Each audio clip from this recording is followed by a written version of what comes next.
We're gathered here today to celebrate and juvenize and grieve in the life of Ludwig Van Beethoven. Never in my life have I been more influenced by one man than Ludwig. The first time I saw him, I heard of him to be a solitary and quiet man who never left one's doorstep. But I saw him as so much more. The first time I heard one of his pieces, I was only 12 years old. I was on my paper route, and I was just walking through the street, and all was quiet when I thought I heard a melody in the back of my head, but I thought I was just imagining things, so I ignored it, because it wouldn't be the first time. But then, I got closer and closer to his house, and I was hit by the music. I knocked on the door and opened wide, and I saw him playing the piano, and I was taken into a state of shock that I had never been in before. The notes were performed with absolute perfection, and the music welled up inside of me, lightening every single bad memory and thought that I had ever had. A grin spread across my face, my feet refused to move from that doorstep. My body just shut down, and all I could do was listen to the music.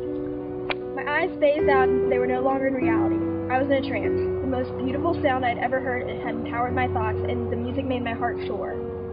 Just as I was sure life could not be any more perfect, his fingers came to a stop, and the music was lost. Everything shut down. I felt my mind spiraling out of control. I raged for the music. I demanded it. I needed it. I searched through my memories to hear Mind's Eye, but I just couldn't hear it the same as I did. I felt like I would pass out, and I stared in disbelief at the boy at the piano, wondering why he would put me through so much torture such as this. He was about my age, and I was in shock. A 12-year-old boy composing this kind of perfection? That wasn't real.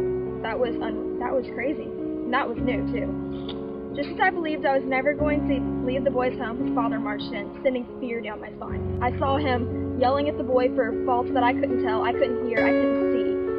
And it was sad to see it, because his music was so amazing, and he was being penalized for it. And every day I would no longer dread my paper route after that, but I looked forward to it. I would spring on my bed and seize my bike, rushing through all the houses, but lingering at just that one. Each time I would hear the music, I would go in the same state as before, and I soon realized I was obsessed. I could not stand as a bystander much longer, and I had to meet him and become his friend.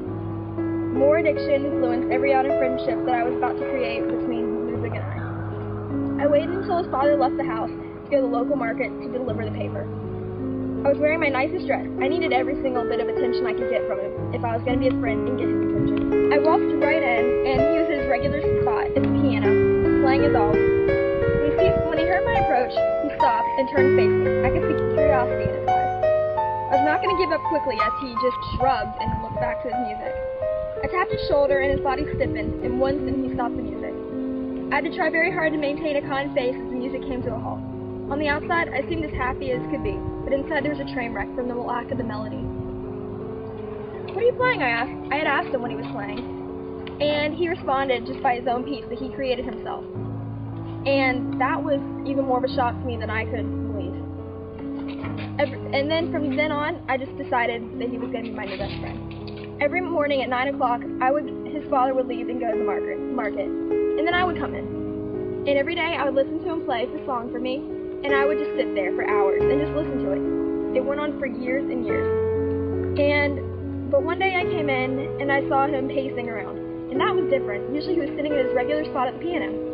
He told me what was going on. He said he was going to go work for Mozart in Vienna. I ran for it.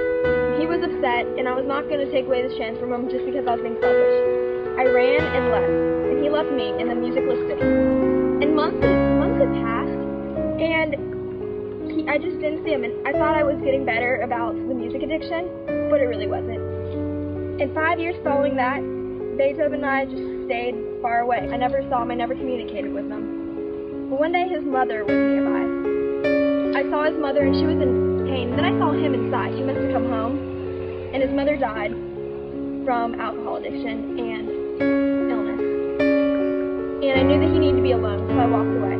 And I didn't see him since then.